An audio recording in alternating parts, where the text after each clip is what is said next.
जरूरी सूचना है आप सभी स्टूडेंट्स के लिए, स्टडी फॉर सिविल सर्विसेज का Android app Google play store में आ चुका है, उसको प्लीज तुरंत इंस्टॉल कर लीजिए। और अगर आप स्टडी फॉर सिविल सर्विसेज के सिर्फ ऐप से कोई भी कोर्स, कोई भी पीडीएफ परचेस करते हैं तो उसमें अप्लाई कूपन, अगर आप ज्ञान सर जो है आप उसमें अप्लाई करते हैं, ये कूपन कोड है, तो उसमें 20% फीस तुरंत माफ हो जाएगी, मतलब 20% डिस्काउंट तुरंत उसमें लग जाएगा। ज्ञान सर लिखना है, नॉर्मली ज्ञान सर स्मॉल लेटर में है सब कुछ, कोई स्पेस नहीं, कोई कॉलम नहीं, सिर्फ ज्ञान सर, GYANSIR। इस तरह से अगर कूपन कोड लगाते हैं आप ऐप में बाई करने से पहले, जो अप्लाई कूपन वाले में आता है, तो 20% का डिस्काउंट तुरंत मिलेगा। वीडियो देखिए।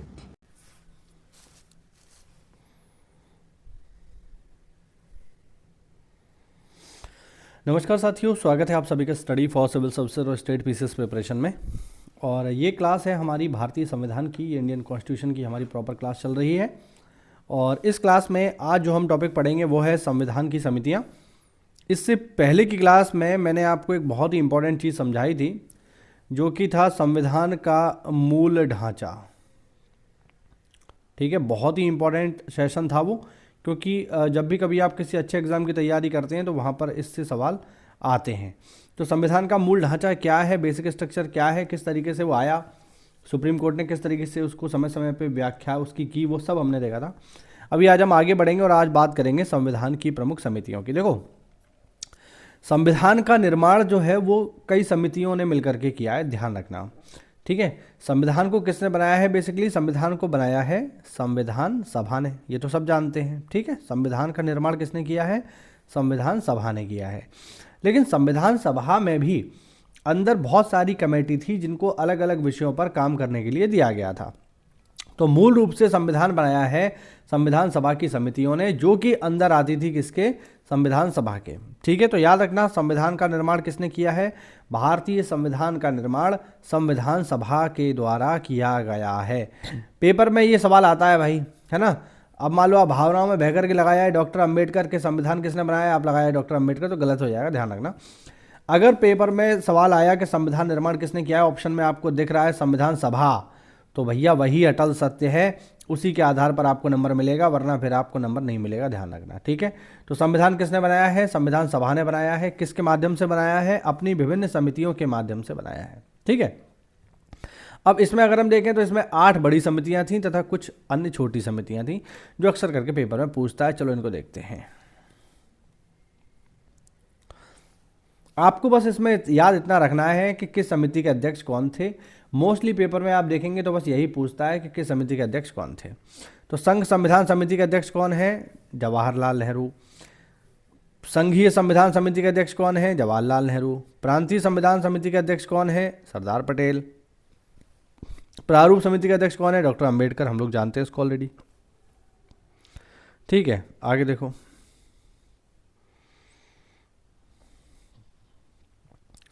मौलिक अधिकारों, अल्पसंख्यकों एवं जनजाति बहिष्कृत क्षेत्रों के लिए सलाहकार समिति, परामर्शदाता समिति, इनके हेड कौन है? डॉक्टर पटेल।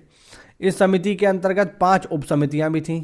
ठीक है, ये जो समिति थी, मौलिक अधिकार समिति और अल्पसंख्यक और जनजाति समिति, इसके अंतर्गत 5 समितियाँ और थीं, उप समिति। जैसे मौलिक अधिकार उप समिति के अध्यक्ष थे JB कृपलानी। अल्पसंख्यक अधिकार उप समिति के अध्यक्ष थे SC मुखर्जी, हृदय कुमार मुखर्जी, जो कि संविधान सभा के उपाध्यक्ष भी हैं, ध्यान रखना। ठीक है, उत्तर पूर्वी सीमांत जनजातीय क्षेत्र असम को छोड़कर तथा आंशिक रूप से छोड़े गए क्षेत्रों के लिए उप समिति के अध्यक्ष थे गोपीनाथ बारदोले, ये असम के थे, है ना। छोड़े गए एवं आंशिक रूप से छोड़े गए क्षेत्र असम में सिंचित क्षेत्रों के अलावा इनके लिए जो उप समिति थी उसके हेड थे AB ठक्कर। उत्तर पश्चिम फ्रंटियर जनजातीय क्षेत्र उप समिति, इसके अध्यक्ष थे खान अब्दुल गफ्फार खान। इसके अलावा खान अब्दुल समद खान और मेहर चंद खन्ना। ठीक है, याद रखना, ये इसके सदस्य थे, अध्यक्ष के बारे में जानकारी नहीं है। खान अब्दुल गफ्फार खान आपको याद होगा ने फ्रंटियर गांधी के नाम से इनको हम लोग जानते हैं। और ये जो खान अब्दुल गफ्फार खान है, इनका जब उत्तर पश्चिम जो भारत है, ठीक है, उसमें जब आज़ादी की लड़ाई चल रही थी तो उस समय में, उस लड़ाई में इनका बहुत योगदान था। इन्होंने उस समय पाकिस्तान तो नहीं था, तो अफ़गानिस्तान के बॉर्डर पर जो इलाका है हमारा, ठीक है, उसमें इन्होंने क्रांति की अलख चलाई और एक आंदोलन भी चलाया जिसको कहते हैं लाल कुर्ती आंदोलन। तो ये सब जो है बहुत ही फेमस व्यक्ति हैं, खान अब्दुल गफ्फार खान। हिस्ट्री में हम इन्हें पढ़ते हैं, आगे भी पढ़ेंगे। चलिए, प्रक्रिया नियम समिति के अध्यक्ष कौन थे? डॉक्टर राजेंद्र प्रसाद। राज्यों के लिए समिति, राज्यों से समझौता कराने के लिए। अच्छा, राज्यों से कैसा समझौता? तो भैया राज्यों से समझौता, क्योंकि भारत जब स्वतंत्र हुआ तो भारत में बहुत सारे राज्य थे जिनको ये अधिकार था कि चाहे तो पाकिस्तान में चले जाएं, चाहे तो भारत में चले जाएं, है ना। तो इसके लिए भी जो देसी रियासतें थीं और जो राज्य थे, तो उनके लिए समझौता करने वाली एक समिति थी। इसके हेड थे कौन? जवाहरलाल नेहरू। और संचालन समिति के हेड थे डॉक्टर राजेंद्र प्रसाद। इसके अलावा डॉक्टर राजेंद्र प्रसाद संविधान सभा के अध्यक्ष भी हैं, इस बात को भी आप लोग ध्यान रखना। छोटी समितियां भी देख लेते हैं। वित्त एवं कर्मचारी समिति डॉक्टर राजेंद्र प्रसाद। क्रेडेंशियल समिति अल्लादी स्वामी अय्यर, कृष्ण स्वामी अय्यर। सदन समिति पट्टाभी सीतारामैया। कार्य संचालन समिति के.एम. मुंशी। राष्ट्रध्वज झंडा समिति के अध्यक्ष कौन है? डॉक्टर राजेंद्र प्रसाद हैं, ये ध्यान रखना, ठीक है। बहुत बार आपको जब कोई छोटी मोटी किताब पढ़ते हो तो वहाँ पर दे देता है झंडा समिति के अध्यक्ष हैं जे.बी. कृपलानी, बहुत बार ऐसा होता है, तो भैया वो नहीं है, ध्यान रखना। जे.बी. कृपलानी झंडा समिति के अध्यक्ष नहीं है। जे.बी. कृपलानी झंडा समिति के अध्यक्ष नहीं है, बल्कि झंडा समिति के अध्यक्ष हैं डॉक्टर राजेंद्र प्रसाद, इसमें कोई भी डाउट नहीं है, ठीक है। संविधान सभा के लिए कार्यों के लिए समिति जी.बी. मावलंकर। सर्वोच्च न्यायालय के लिए सदस्य समिति एस वारदाचारी। ये एक ऐसी समिति के अध्यक्ष हैं, ये एक ऐसे व्यक्ति हैं जो संविधान सभा में शामिल नहीं थे, फिर भी इन्हें अध्यक्ष बनाया गया। मुख्य आयुक्तों के प्रांतों के लिए समिति पट्टाभी सीतारामैया। संघीय संविधान के वित्तीय प्रावधान संबंधी समिति, जिसको कहते हैं नलिनी रंजन सरकार, ठीक है, ये इसकी हेड थी। प्रांतीय भाषा आयोग के हेड थे एस.के. धर। प्रारूप समिति की जांच के लिए समिति जो थी वो थी जवाहरलाल नेहरू की अध्यक्षता में। प्रेस दीर्घा समिति उषानाथ सेन। और नागरिकता पत्र तदस्थ समिति एस. वारदाचारी। प्रारूप समिति की बात करते हैं क्योंकि इसके हेड थे डॉक्टर अंबेडकर, काफ़ी फेमस है। संविधान सभा की समितियों में सबसे महत्वपूर्ण समिति प्रारूप समिति। इसका गठन 29 अगस्त 1947 को हुआ था। यह वह समिति थी जिसने नए संविधान का प्रारूप तैयार करने की जिम्मेदारी इसको दी गई थी। इसमें टोटल मेंबर थे 7, ठीक है, देख लो जरा। 7 जो मेंबर है डॉक्टर अंबेडकर को मिलाकर हैं। डॉक्टर अंबेडकर हेड हैं। इसके अलावा एन. गोपाल स्वामी अयंगर, अल्लादी कृष्णा स्वामी अय्यर, के.एम. मुंशी, मोहम्मद सादुल्ला, एन. माधवराव, इन्होंने बी.एल. मित्र की जगह ली जिन्होंने स्वास्थ्य कारणों से इस्तीफा दे दिया, और टी.टी. कृष्णामाचारी, इन्होंने 1948 में डी.पी. खेतान की मृत्यु के बाद इन्होंने जगह ली। तो टोटल कितने मेंबर हैं इसमें? 7, और वैसे हम देखेंगे तो 1 + 6 हैं, ध्यान रखना। अब कुछ बेसिक तथ्य और हैं संविधान की समितियों के बारे में और बेसिक, उसके बाद फिर हम जो है प्रॉपर इसकी जो प्रस्तावना है वहाँ से स्टार्ट करेंगे, ठीक है। भारत के संविधान ने अपने अधिकार उपबंध विश्व के कई देशों के संविधान और भारत शासन अधिनियम 1935 से लिए हैं, यानी बहुत सारे हमारे जो आर्टिकल हैं वो विदेश से लिए गए हैं। डॉक्टर अंबेडकर ने गर्व के साथ घोषणा की कि भारत के संविधान का निर्माण विश्व के विभिन्न संविधानों को छानने के बाद किया गया है, यानी डॉक्टर अंबेडकर खुद ये बात स्वीकार करते हैं कि हमने विश्व के अनेक देशों के संविधान का अध्ययन किया, उसके बाद अपना संविधान बनाया। संविधान का अधिकांश ढांचागत हिस्सा भारत शासन अधिनियम 1935 से ही लिया गया। ध्यान रखना, भारतीय संविधान का 70% हिस्सा इंडियन काउंसिल एक्ट 1935 से अधिग्रहित है, सीधा सीधा ले लिया है। संविधान का दार्शनिक भाग मौलिक अधिकार और राज्य के नीति निर्देशक तत्व क्रमशः अमेरिका और आयरलैंड से प्रेरित हैं, आप लोगों को ये बात पता होगी। भारतीय संविधान के राजनीतिक भाग यानी कैबिनेट, सरकार का सिद्धांत, कार्यपालिका और विधायिका का संबंध का अधिकांश हिस्सा ब्रिटेन के संविधान से लिया गया है। संविधान के अन्य प्रावधान कनाडा, ऑस्ट्रेलिया, जर्मनी, यूएसएसआर जिसे अब रूस कहते हैं, फ्रांस, दक्षिण अफ्रीका, जापान इत्यादि देशों के संविधान से लिए गए हैं।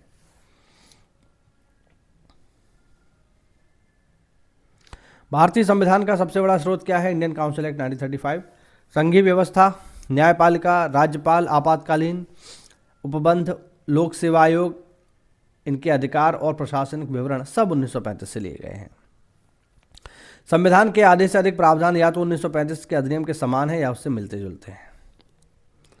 राज्य भूमि सुधार अधिनियम संवैधानिक सुरक्षा प्रदान करने हेतु उन्हें प्रथम संविधान संशोधन 1951 द्वारा संविधान की 9वीं अनुसूची में जोड़कर सम्मिलित किया गया है। भारतीय दंड संहिता में शामिल सभी मामलों सहित आपराधिक कानून समवर्ती सूची के हैं। ये बात ध्यान रखना, पेपर में आया हुआ सवाल है। संवर्धित सूची में क्या आती है? भारतीय दंड संहिता। संवर्धित सूची मतलब जिस पर केंद्र भी कानून बना ले और राज्य भी कानून बना ले। जबकि पुलिस राज्य सूची विदेशी मामलों का विषय है। ठीक है, ध्यान रखना। जबकि पुलिस राज्य सूची एवं विदेशी मामलों का विषय है। अच्छा, इसमें ये थोड़ा सा लाइन एक कर दिए, अलग अलग कर देता हूँ मैं। पुलिस जो है राज्य सूची का विषय है, ठीक है। विदेशी मामलों के विषय और रेडियो और टेलीविज़न, ठीक है, ये सब संघ सूची के विषय हैं। यानी पुलिस जो है वो आएगी स्टेट के पास, ठीक है। और जो हमारे फॉरेन अफेयर हैं, विदेशी मामले हैं, ठीक है, और इसके अलावा रेडियो है और टीवी है, ये सब जो है किसके अधीन है? ये सब केंद्र सरकार के अधीन है, केंद्र सरकार के पास आते हैं, राज्यों से इनका कोई मतलब नहीं है। स्टॉक एक्सचेंज और डाकघर बचत बैंक संघ सूची के विषय हैं, ध्यान रखना। जबकि सार्वजनिक स्वास्थ्य राज्य सूची का विषय है। वन संवर्धित सूची में आते हैं, स्टेट भी कानून बनाता है और सेंट्रल भी कानून बनाता है। स्टार्टिंग में ये जो विषय है ये राज्य सूची में था, बट 1976 में जो 42वां संविधान संशोधन हुआ उसके माध्यम से इसे संवर्धित सूची, मतलब उसके माध्यम से इसे राज्य सूची से निकाल करके संवर्धित सूची में कर दिया गया। जनसंख्या नियंत्रण और परिवार नियोजन संवर्धित सूची का है, ध्यान रखिएगा, ठीक है। और सार्वजनिक स्वास्थ्य और स्वच्छता और प्रति व्यक्ति कर, ये राज्य सूची के विषय हैं। ये सब पेपर पूछे जाते हैं भाई। भारत के संविधान की 7वीं अनुसूची की सूची 3 के तहत 52 विषयों को परिभाषित व सूचीबद्ध किया गया है, जो भारत के राज्य सरकारों, केंद्र शासित प्रदेशों के साथ भारत के केंद्रीय राज्यपाल दोनों के संयुक्त डोमेन में है, ठीक है। प्रारंभ में शिक्षा राज्य सूची का विषय था, लेकिन 42वें संविधान संशोधन 1976 के तहत इसे संवर्धित सूची का बना दिया गया। यानी शिक्षा पर केंद्र भी कानून बनाता है और राज्य भी कानून बनाता है, ठीक है। भारतीय संविधान का भाग 4, जिसे कहते हैं नीति निर्देशक तत्व, का अनुच्छेद 45 बच्चों के लिए मुफ्त व अनिवार्य शिक्षा से संबंधित है। अनुच्छेद 243(4) ने पंचायतों और ग्रामीण अधिकरणों को शिक्षा के लिए प्रावधान करने का अधिकार दिया है। 5वीं, 6वीं और 7वीं अनुसूची भी अप्रत्यक्ष रूप से शिक्षा से जुड़ी हुई है। दल बदल विरोधी कानून वाली 10वीं अनुसूची को भारतीय संविधान में 52वें संविधान संशोधन 1985 द्वारा जोड़ा गया। इसमें दल बदल विरोधी कानून के बारे में प्रावधान है और यह प्रक्रिया निर्धारित करता है जिसके द्वारा विधायकों को दल बदल के आधार पर अयोग्य घोषित किया जा सकता है। यानी आप अपनी पार्टी लगातार नहीं बदल सकते।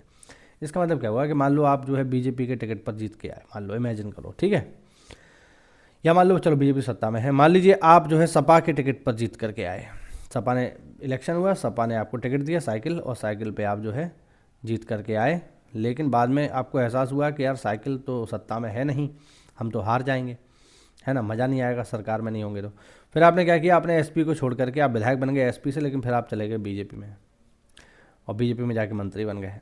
तो अगर आप ऐसा करते हो तो आपको अयोग्य घोषित कर दिया जाएगा। आपको दल बदल करना है तो इलेक्शन से पहले पार्टी से इस्तीफा दे करके करिए, ठीक है। बीच इलेक्शन में या जीतने के बाद आप अपनी पार्टी को नहीं बदल सकते। ऐसा करेंगे तो फिर विपक्ष रहेगा ही नहीं, सारे लोग सत्ता पक्ष में ही शामिल हो जाएंगे, और विपक्ष हमारे देश के लिए, हमारी राजनीति के लिए आवश्यक है। चलिए, शिक्षा, बिजली और वन संवर्धित सूची के विषय हैं, जबकि रेलवे, पुलिस राज्य सूची के विषय हैं। रेलवे संघ सूची में और रेलवे पुलिस राज्य सूची में, ये बात आपको स्पेशल ध्यान रखनी है, कंफ्यूज कर सकती है पेपर में, ठीक है। रेलवे मतलब जो रेल है बेसिकली, और रेलवे पुलिस मतलब यहाँ पर हम बात कर रहे हैं। देखो यहाँ पर रेलवे पुलिस जो बात हो रही है दो हैं। एक तो होती है आरपीएफ, ध्यान रखना, आरपीएफ यानी ये है रेलवे प्रोटेक्शन फोर्स, ध्यान रखना, ये रेलवे पुलिस फोर्स नहीं है, बिल्कुल इसको समझ लो आप लोग। ये है रेलवे प्रोटेक्शन फोर्स, यानी रेलवे सुरक्षा बल, रेल सुरक्षा बल है, ये रेल की सुरक्षा के लिए है। और यहाँ जो रेलवे पुलिस की बात हो रही है ये है जीआरपी। जीआरपी का मतलब होता है, साथियों जो भी लोग थोड़ा सा जुड़े हैं ग्राउंड से उन्हें पता होगा, जीआरपी होती है ग्राउंड रेलवे पुलिस। और ये ग्राउंड रेलवे पुलिस जो है ये यूपी पुलिस ही होती है। जैसे उत्तर प्रदेश में हम रह रहे हैं तो ये यूपी पुलिस ही है, कोई अलग से नहीं है। और यूपी पुलिस किसके अधीन है? स्टेट के अधीन है, तो फिर जीआरपी भी स्टेट के अधीन है। तो यहाँ पर जिस रेलवे पुलिस की बात हो रही है बिल्कुल स्पष्ट कर लो, ये यहाँ पर हम जीआरपी की बात कर रहे हैं, ठीक है। आप ये मत सोच लेना कि आरपीएफ की बात हो रही है। आरपीएफ जो है रेलवे पुलिस नहीं है, आरपीएफ है रेलवे प्रोटेक्शन फोर्स, रेलवे की सुरक्षा करने के लिए। रेलवे पुलिस जो है वो जीआरपी है। ठीक, चलो 7वीं अनुसूची में राज्य सूची की प्रविष्टि 5 में स्थानीय सरकार यानी पंचायती राज का प्रावधान है, जिससे मैं जुड़ा हुआ हूं। दंड प्रक्रिया 7वीं अनुसूची में समवर्ती सूची का विषय है, जबकि लोक व्यवस्था, कारागार और पुलिस राज्य सूची में है। तो दंड प्रक्रिया यानी जो सीआरपीसी है ये समवर्ती सूची का है, इस पर राज्य और केंद्र दोनों कानून बनाते हैं। विवाह, तलाक, दत्तक ग्रहण सूची 3 अर्थात समवर्ती सूची के विषय हैं, ध्यान रखिएगा। भारतीय संविधान का अनुच्छेद 240 भारतीय संसद और राज्य विधानमंडल के बीच कराधान सहित विधायी शक्तियों को वितरित करता है। अनुसूची 7 इन विषयों पर 3 सूचियों के उपयोग के साथ सूचीबद्ध करता है, सूची 1, सूची 2, सूची 3।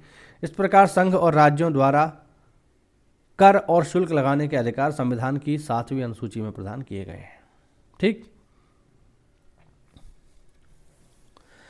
अनुसूचित जातियों के हितों की रक्षा के लिए भारत के संविधान में 5वीं और 6ठी अनुसूची विशेष रूप से प्रावधान करती है। संविधान की अनुसूची 5 में असम, त्रिपुरा, मेघालय और मिजोरम राज्यों को छोड़कर अनुसूचित क्षेत्रों और अनुसूचित जनजातियों के प्रशासन और नियंत्रण के बारे में जानकारी दी गई है। इन राज्यों में जनजातीय क्षेत्रों के प्रशासन का प्रावधान संविधान की 6ठी अनुसूची में दिया गया है। यानी 5वीं अनुसूची में असम, त्रिपुरा, मेघालय और मिजोरम को छोड़ करके जो SC/ST क्षेत्र हैं, मतलब बेसिकली जो SC/ST एरिया हैं, इन 4 राज्यों को छोड़ करके उनकी बात होगी। और 6ठी अनुसूची में इन चारों के जो SC/ST एरिया हैं उनकी बात होगी। ठीक है, 73वें संशोधन 1992 ने संविधान में एक नया भाग 9 जोड़ा, जिसका नाम है पंचायत। ठीक है, मेरा ही डिपार्टमेंट है। इसमें अनुच्छेद 243 से 243 ओ यानी 9 प्रावधान है, 9 नहीं है 15। ठीक है, 243 से 243 ओ के प्रावधान शामिल हैं। टोटल 15 इसमें कानून है और 29 ऐसे विषय हैं जिस पर पंचायत काम करती है। ठीक, हाँ, पंचायतों के कामकाज के लिए 29 विषयों को शामिल करते हुए एक नई सूची 11वीं जोड़ी है, ध्यान रखना है। भारतीय संविधान के अनुच्छेद 312 में अखिल भारतीय सेवाओं का प्रावधान है। यदि एक राज्य की परिषद ने उपस्थित और मतदान देने वाली सदस्यों के कम से कम 2/3 सदस्यों द्वारा समर्थित और संकल्पित द्वारा घोषित किया गया एक से अधिक अखिल भारतीय सेवाओं के लिए बड़ा ये सब बेकार है, मैं आपको आसान भाषा में बताता हूँ। ठीक है, यानी सीधा सा मतलब ये है कि अगर राज्यसभा, यहाँ पर बात हो रही किसकी, राज्यसभा की, राज्यसभा अनुच्छेद 312 के अंतर्गत ये प्रावधान कर सकती है कि अगर राज्यसभा चाहे, ठीक है, राज्यसभा चाहे तो अपने 2/3 सदस्यों के माध्यम से किसी भी सेवा को ऑल इंडिया सर्विस में कन्वर्ट कर सकती है। ऑल इंडिया सर्विस का मतलब हो गया कि वो अधिकारी तो होंगे केंद्र के, लेकिन काम करेंगे राज्य में। तो किसी भी सेवा को अखिल भारतीय सेवा यानी ऑल इंडिया सर्विसेज में कन्वर्ट करने की जो जिम्मेदारी है वो किसके पास है, राज्यसभा के पास होती है, ध्यान रखना। ठीक है, राज्यों की परिषद लिखा है ना यहाँ पे, ये राज्यों की परिषद कुछ और नहीं है, राज्यसभा है। तो अब जैसे एग्जाम्पल के लिए मैं इसका एग्जाम्पल दे दूँ आपको, जैसे IAS होता है। अब IAS का एग्ज़ाम कराना, इंटरव्यू लेना, पोस्टिंग करना सब कौन करता है, केंद्र। लेकिन जब ये DM बन जाते हैं तो काम कहाँ करते हैं, राज्य में। ट्रांसफ़र कौन करता है, राज्य। विशेष मामलों में इनकी नौकरी भी खा सकता है राज्य। तो इसी प्रकार की सर्विस को कहते हैं ऑल इंडिया सर्विसेज, जैसे IAS, IPS, ठीक है, ये तो आप जानते ही होंगे। IFS मतलब इंडियन फॉरेस्ट सर्विस, फॉरेस्ट, ये विदेश वाली नहीं है, ध्यान रखना। अनुच्छेद 117 के अनुसार वित्तीय विधेयकों के मामले में विशेष प्रावधान इस प्रकार किए गए हैं कि किसी भी कर के अधिरोपण, इसे हम बाद में देखेंगे जब आएगा तब। ठीक है, ये सब अभी हम इसको पढ़ेंगे तो हम कंफ्यूज हो जाएंगे। चलिए टॉपिक आएंगे तब का तब देखा जाएगा।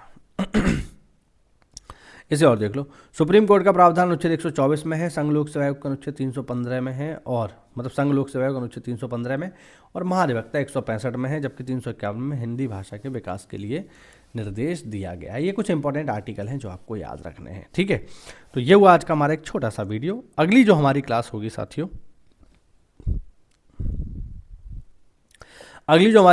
उसमें हम बातचीत करेंगे किसकी, हम बातचीत कर रहे होंगे संविधान की उद्देशिका यानी प्रस्तावना की। ठीक है, ये जो अभी हमने ऊपर पढ़ा ना, ये कुछ इंपॉर्टेंट आर्टिकल, कुछ इंपॉर्टेंट जानकारी थी जो प्रीवियस ईयर में पूछी गई है, इसलिए इसको यहाँ पर PDF में जोड़ा गया है। तो ये हुआ आज का वीडियो। उम्मीद करता हूँ आपको कुछ महत्वपूर्ण जानकारी मिली होगी। इसके अलावा देखो साथियों, अगर आप तैयारी कर रहे हो PCS की, BEO की, ROARO की, या फिर UPSSC के किसी भी एग्ज़ाम की, आप लेखपाल देख रहे हो, वीडियो देख रहे हो, ठीक है, बहुत सारी वैकेंसी आती हैं इससे, तो उन सब के लिए हमारे पेड ग्रुप चालू हैं। और इन पेड ग्रुप के लिए आपको ये जो नंबर नीचे यहाँ पर आप दिखाई दे रहे हैं, इन नंबर्स पे कॉल करके आप हमसे जुड़ सकते हो। कोई भी डाउट हो कमेंट के माध्यम से पूछिए। मिलते हैं अगली क्लास में, तब तक के लिए जय हिंद, जय भारत, वंदे मातरम।